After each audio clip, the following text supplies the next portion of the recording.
अस्सलाम वालेकुम, मैं साकब मुश्ताक, तुसी देख रहे हो साकब की दुनिया 8232। असी इत्थों दी गुजर रहे सी, इत्थे एक छोटा जिहा अड्डा लगा होया समोसियां दा। ए भाई उन्हां नाल गलबात भी करांगे, इन्हां नूं पुछांगे कि की तुहाडा इन्ने क कारोबार ला गुजारा हो जांदा, किन्ने क डेली सेल है, किन्ने क खर्चा है। नौजवान मुंडे वाल वेख के बड़ी खुशी हुई है।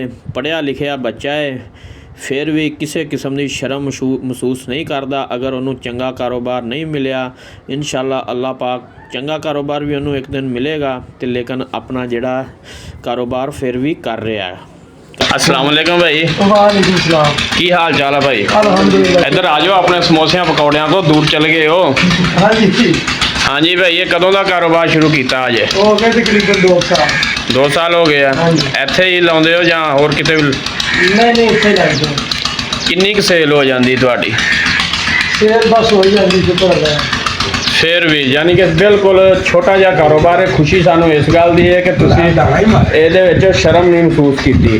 बिल्कुल इस तरह ही है। हाँ जी। किन्ने क समोसे डेली सेल कर लैंदे हो? 30-35 बिक जाते। 30-35। ये कितना खर्चा आउंदा 30-35 समोसियां ते? खर्चा ये तो अब्बू ਨੂੰ ਪਤਾ ਹੈਗਾ ਕਿਉਂਕਿ ਅੱਬੂ ਕੱਢ ਕੇ ਮੈਂ ਤੇ ਕੱਢ अच्छा अच्छा, अबू तुहाडा बना के दिंदा है ते तुसीं इत्थे आके सेल करदे हो। ये किहड़ी जगह है? 110 फटे। अच्छा, हाँ जी। वड्डा 10 है छोटा 10 है? छोटा है। लो जी, ए भाई उन्होंने समोसे पकौड़े पे ने। अच्छा भाई, की नाम अपना दस्या सी? अच्छा रेहान भाई, यही काम है या होर भी कोई काम शम करते हो? ए काम तो तुहाडा गुजारा हो जाता है? बस हो जाएगा थोड़ा बहुत। वालद ने पिंड च लाए ने? वो सिर्फ बना के तुहानू देंदे ने? मैं सेल करता। नाल कोई चाय शाय बनाउंदे हो या सिर्फ समोसा पकौड़ा ही है? सिर्फ समोसे बनाइए। ये किन्ने बजे तो किन्ने बजे तक लाउंदे हो? सवेरे 11 बजे से लैके शामी 6 बजे तक। अच्छा अच्छा, जेडे मेरे भाई फ्री ने उन्होंने की पैगाम देना चाहते हो? उन्होंने पका भाई निका मोटा कारोबार कर। हाँ सही गल, भी शर्म महसूस नहीं करनी चाहिए। बिल्कुल।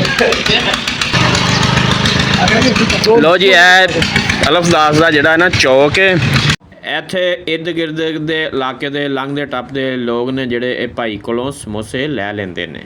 ਫ੍ਰੀ ਰਹਿਣ ਨਾਲੋਂ ਬਿਹਤਰ ਆ ਕਿ ਭਾਈ ਹੁਣੀ ਇਹ ਛੋਟਾ ਬੱਚਾ ਆਪਣਾ ਕੰਮ ਤੇ ਕਰ ਰਿਹਾ ਹੈ। ਕਾਰੋਬਾਰ ਛੋਟਾ ਮੋਟਾ ਹੋਰ ਕੀ ਕਰਦਾ ਉਹਨਾਂ नहीं यानी कि काम छोटा होवे चाहे इस शर्म महसूस नहीं करनी चाहिए। शर्म कादी सही गल है। हाँ सही गल है, रोजे कमाउण च कोई मेहना नहीं हैगा। कभी ऐसा होया भी तुसी शर्म महसूस की हो पहले दिन यानी जो काम शुरू किया सी? यार पहले पहले तो हुंदा ना बंदे नूं, नहीं कीती? वैरी गुड जी, बहुत अच्छे इंसान ने जी। तो तुसी भी लंघदे टपदे अलफदास दे अड्डे तो समोसे पकौड़े खाया करो। आओ जी भाई जी, सानू हुण समोसे पकौड़ियां दा टेस्ट भी कराओ।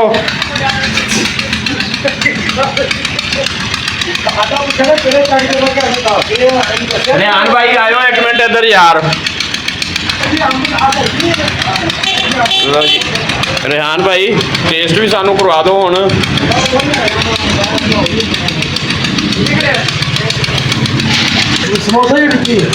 यार जो मर्जी टेस्ट करा दो, सुने तुहाडे हत्थ दा जायका बहुत है। लो जी भाई उन्होंने टिक्कियां भी बनाइया, हुण टेस्ट करते हैं, तुहानू दसदे हैं। वाह जी वाह, माशाल्लाह बड़ी प्यारी है जी, बड़ा ज़बरदस्त है यार। की चीज़ इन्हां च पाउंदे हो? मसलन की पैंदा? आलू ही तो नहीं बहुता पाया? आलू बेसन अंडा बिल्कुल खालस बेसन, मिलावट तो पाक। हाँ चलो जी माशाल्लाह, अल्लाह पाक तुहानू मजीद तरक्की दे ते तुहाडे कारोबार च बरकत अता फरमाए। ठीक है, वेखण ते सुनने वालियां वास्ते कोई पैगाम? हाँ सही गल है जी, बेहतर है वेले फिरन नालों चंगा है जी, अपना रोजी रोटी चली रही है। ठीक है जी, बड़ी मेहरबानी भाई, तुहानू मिल के बहुत अच्छा लगा। वीडियो चंगी लगी होए तो सबसक्राइब तो लाइक लाजमी करया करो। मिलते हैं अगली वीडियो दे विच। अल्लाह हाफिज़।